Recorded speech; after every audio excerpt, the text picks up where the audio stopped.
Kamble यांच्याकडनं driver Bavdhan यांना 11व्या गटामध्ये सुंदर गाडी पळवली त्याबद्दल 200 रुपयाचं बक्षीस आहे।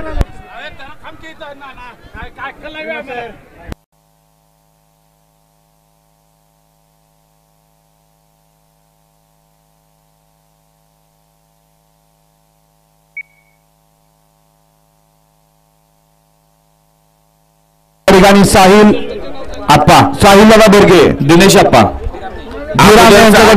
500 रुपयाचं बक्षीस आहे। आपलं बक्षीस घेऊन जायचं आहे। अगोदरचा निकाल हे बैलगाडी मालक म्हणतात की आम्ही 8 नंबर तासात होतो, जरा तेवढं चेक करा एकदा। यश ड्रायव्हर बावधनकर आपलं या ठिकाणी 700 रुपयाचं बक्षीस जमा, आपलं बक्षीस घेऊन जायचं आहे।